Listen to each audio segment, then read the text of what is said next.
آج کا ہمارا موضوع ہے قربانی کی روح اور آج کا مسلمان۔ ہر سال ذوالحج کے مہینے میں جب مسلمان عید الاضحیٰ مناتے ہیں تو ایک روحانی جوش و جذبہ دیکھنے کو ملتا ہے۔ گلیوں بازاروں میں جانوروں کی رونق، مسجدوں میں عید کی نماز اور گھروں میں قربانی کی تیاریاں، یہ سب ایک خاص ماحول کو جنم دیتی۔ لیکن سوال یہ ہے، کیا ہم نے کبھی سوچا ہے کہ ہم یہ سب کچھ کیوں کرتے ہیں؟ کیا ہم صرف رسم نبھا رہے ہیں یا اس کے پیچھے چھپی عظیم روح کو سمجھ رہے ہیں؟ قربانی کی بنیاد رکھی حضرت ابراہیم علیہ السلام نے، جنہوں نے اللہ تعالیٰ کے حکم پر اپنے اکلوتے بیٹے حضرت اسماعیل علیہ السلام کو قربان کرنے کے لیے آمادگی ظاہر کی۔ یہ ایک ایسا واقعہ ہے جو رہتی دنیا تک انسان کو اللہ کی رضا کے پیار سے چھوڑنے کا درس دیتا ہے۔ حضرت ابراہیم علیہ السلام کا جذبہ اطاعت اور حضرت اسماعیل علیہ السلام کی رضامندی دونوں ہمارے لیے مشعل راہ۔ یہ قربانی صرف ایک عمل نہیں تھا بلکہ ایک روحانی انقلاب تھا، جہاں اللہ کی رضا ہر چیز پر غالب تھی۔ اسلام میں قربانی کی اصل روح 3 پہلوؤں میں چھپی ہے۔ نمبر 1، اللہ کی رضا۔ انسان اپنی پسندیدہ چیز صرف اللہ کے لیے چھوڑ دے۔ نمبر 2، اطاعت۔ بغیر کسی سوال یا شرط کے اللہ کے ہر حکم کو تسلیم کر۔ نمبر 3، احسان۔ دوسروں کے لیے اپنی خوشیاں، دولت اور آرام قربان کرنا۔ آج کا مسلمان صرف رسم نبھا رہا ہے یا یہ کیا چیز ہے، اس کی اصل روح کیا ہے؟ آئیے اس پر بات کرتے ہیں۔ آج ہم قربانی کرتے ہیں، مگر کیا ہم نے کبھی سوچا ہے کہ ہم یہ کیوں کر رہے ہیں؟ کیا یہ صرف رسم بن کر رہ گئی ہے؟ کیا ہم اللہ کے حکم کو اخلاص سے نبھاتے ہیں یا صرف دکھاوے کے لیے جانور خریدتے ہیں؟ آج قربانی کی مارکیٹ میں مہنگے جانور خریدنا فخر کی بات تو بن گئی ہے۔ بڑے جانور، خاص نسلیں اور ان کی تصاویر سوشل میڈیا پر لگانا جیسے لازمی عمل بن چکا ہے۔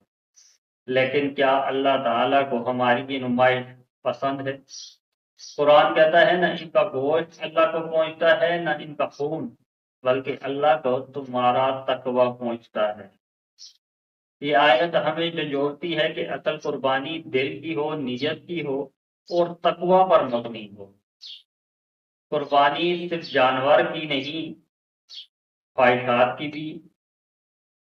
اگر ہم صرف جانور ذبح کریں لیکن والدین کے نافرمان ہوں، سچ نہ بولتے ہوں، جھوٹ، غیبت اور حسد میں مبتلا ہوں، نماز نہ پڑھتے ہوں، حقوق العباد نہ ادا کرتے ہوں، تو ایسی قربانی اللہ کے ہاں کیا مقام رکھتی؟ اپنی خواہشات، انا، تکبر، نفرت اور خود غرضی کو بھی اللہ کی رضا کے لیے ذبح کریں۔ معاشرتی پہلو، قربانی صرف اپنے لیے نہیں۔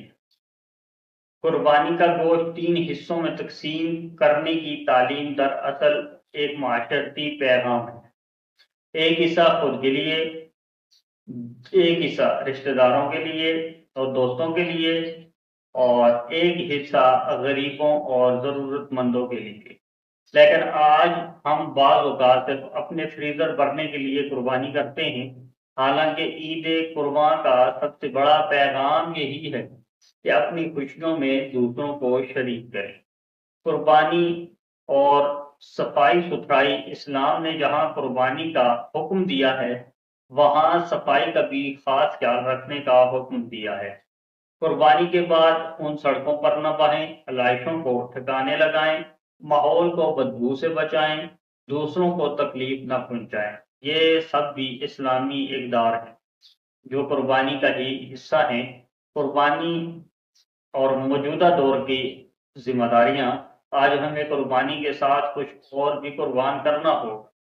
وقت نیک کاموں کے لیے، مال و صدقہ و خیرات کے لیے، آرام دین کے کاموں کے لیے، خواہشات گناہوں سے بچنے کے لیے۔ اگر ہم عید پر صرف جانور ذبح کریں لیکن ہماری زندگی میں کوئی تبدیلی نہ آئے تو یہ عید صرف ایک تقسیمی تقریب بن جاتی ہے، نہ کہ روحانی عبادت۔ قربانی کی روح کو سمجھنا ہر مسلمان کی ذمہ داری ہے۔ یہ عید ہمیں سکھاتی ہے کہ اللہ کی رضا سب سے مقدم ہے۔ قربانی صرف رسم نہیں، ایک روحانی تجدید ہے۔ ہر مسلمان اپنی زندگی میں حقیقی تبدیلی لائے۔ ہم دعا کرتے ہیں کہ اللہ تعالی ہمیں قربانی کی اصل روح کو سمجھنے اور اس پر عمل کرنے کی توفیق عطا فرمائے۔ والسلام۔